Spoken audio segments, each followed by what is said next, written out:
My boyfriend won't walk next to me. I don't really know if I'm overreacting to this, but it really angers me that when I go for walks with my F32, BFM30, he very often has to walk ahead of me, sometimes so far that he can't even hear what I'm saying. I don't understand why he can't walk next to me. I tried to talk to him about it and he says that I should just walk faster and catch up to him, but that's tiring for me walking at his pace all the time, yet he claims it's more effort for him to slow down than it is for me to speed up. So to his mind I should walk faster instead of him walking a bit slower next to me. Which just seems blatantly wrong. How is walking slower harder than me walking faster? What's the point in going for walks when it's like we are strangers, not even walking together? With COVID and everything, walks help us get out of the house, but I just don't enjoy it when he is like this. I don't understand why he can't see this from my point of view. Is it really that much effort to walk a bit slower so we can walk together? For the record, I really don't walk that slowly. I'm 5 feet 11 with long legs. My walking speed isn't even slow. We aren't really having a nice experience together when this happens. I look around and see other couples having romantic walks, and friends that walk alongside one another chatting, and get very frustrated that he doesn't seem to see why it's good to hang back and walk with me rather than going off ahead. It's like he resents the fact that I'm asking him to wait for me. But why is that a problem? It just seems that he is only thinking about his own stuff and not about us having a nice time as a couple. I don't know. I'm worried it's indicative of bigger problems. Too long didn't read. My boyfriend often won't walk next to me when we go for walks as a couple and seems to resent that I ask him to wait for me or walk slower so we can walk together. He's being both blatantly rude and inappropriate with his petty "it's your job to keep up with me" attitude. The whole point of going for a walk together as a couple is to connect, and have a little exercise outside, and talk. It isn't a competition and he shouldn't be putting his enjoyment at your expense. It also carries the vibes of him trying to dominate you by conditioning you to chase him and walk at his pace. That's something people do with their dogs during training, condition them how to behave on the walk, and set the pace. You are not a dog and he is not your master. Put him in his place immediately. You are his equal and you will be treated as such at all times. Tell him the next time you go for a walk that you expect him to actually walk with you, and if he starts walking ahead, do not chase him. Just calmly alter course, walk the opposite direction. See how long it takes him to figure out that his selfish behavior results in him walking alone. If he texts, whines, tries to manipulate or do anything other than straight up apologize, end it. Otherwise you'll be walking behind him for the rest of your life. Your boyfriend sucks. I suggest an upgrade.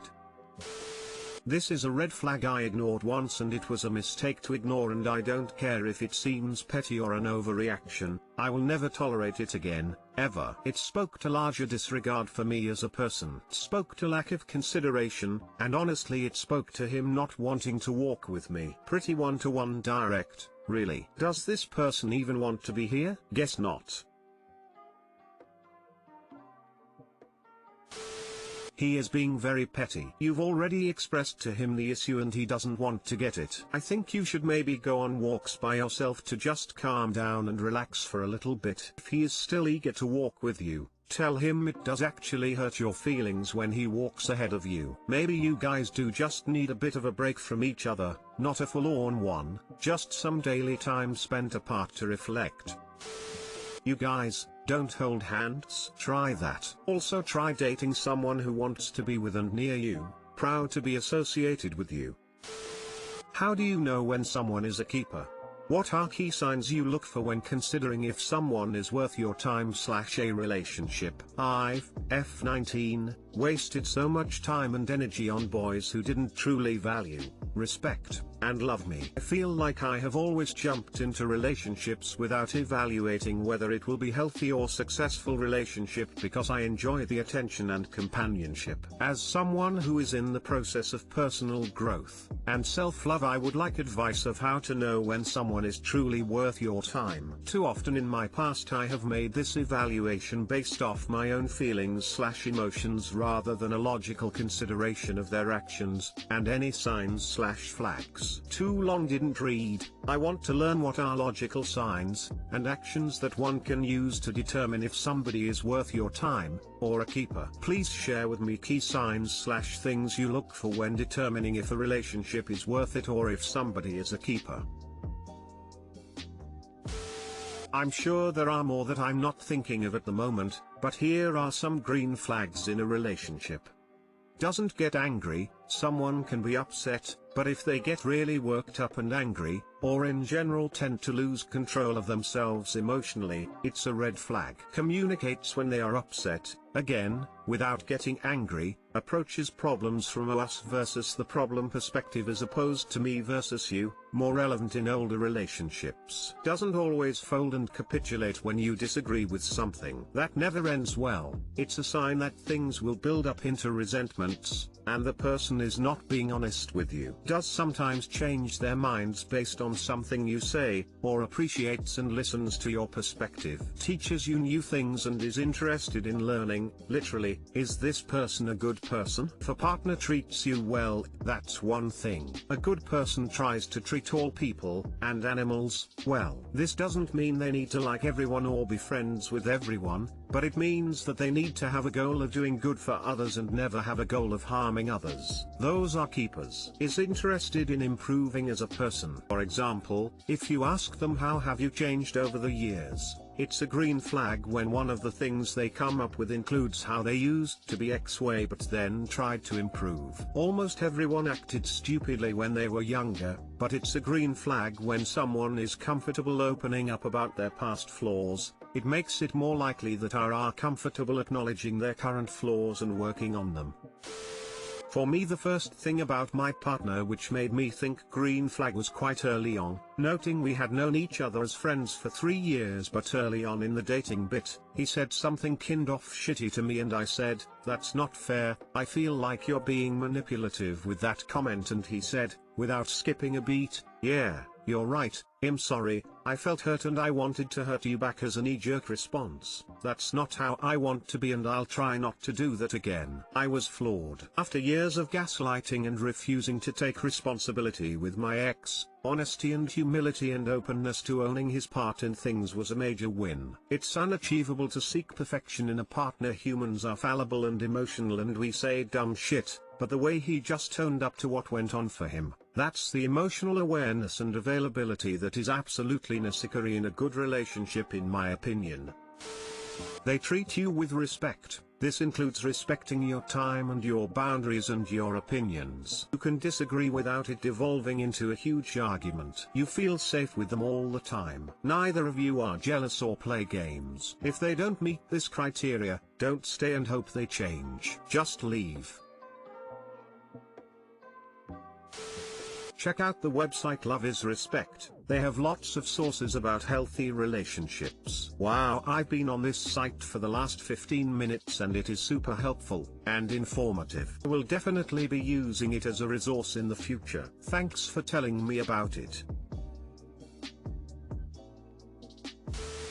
Me, 31M virgin, with my GF, 26F, of 1 week, nervous for a big night. Here's the situation. I'm 31 and I fooled around with girls but I have never had sex. Obviously it's something I'm insecure about on the inside. To make a long story short, I've been dating a girl a few years younger than me and there's a really good chance we're going to have sex this weekend. But I am nervous. I'm worried I won't be able to perform in the moment and that I'll disappoint her. You can imagine how that would make me feel because I really like her. I'm very much aware how old I am to lose my virginity. At the same time, I don't lack confidence anywhere else in my personality/looks. I'm just a mega introvert. And her? She's had a few boyfriends. I know she's definitely not a virgin, so I feel like there's already a bar set for me. Any tips? I don't want to keep typing too much because I don't want to get more into my own head than I already am. Thanks for reading. Too long didn't read.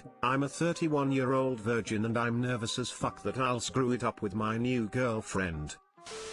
Go with the flow and take her cues. Don't be afraid to be awkward and don't take it too seriously. Hell, don't be afraid to laugh at yourself. Sex that involves laughter is almost always the best.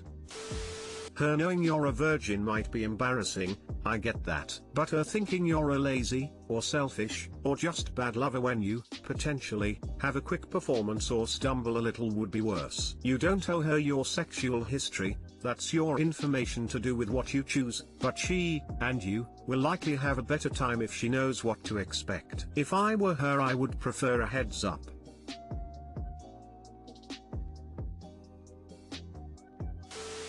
Tell her you're a virgin. I'd rather know a guy was inexperienced than think he's just terrible or lazy in bed.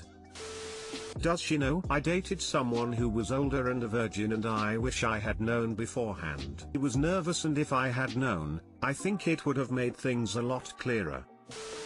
Tell her, I've been the girl in this situation, and I'm glad I found out before it happened. When you date around for a while, you learn to hold terrible sex as one of the factors in deciding whether you're going to see someone again. This changes if you have the super important background context of a person literally never having a chance to learn what good sex is before. It goes from, wow, this dude literally doesn't know what he's doing, it's sloppy and I don't feel satisfied or looked after, and he looks really upset with himself. It's his first time. I'm going to be supportive and we're gonna have fun. He's trying hard and hopefully this isn't too nerve-wracking for him. I'd love to see how he gets better with time. Being good at sex takes time to learn. You're not going to be good on your first time. You can't cover it up. That dude is now a fantastic lover, the best I've ever had. If he hadn't warned me beforehand and just kept pretending that he knows what he's doing, and that it's all fine, when there is literally no way it would have come across like that if he's got zero experience, I would have been put off. Tell her before. If you're scared about backlash from her finding out if dating a virgin is an issue for her,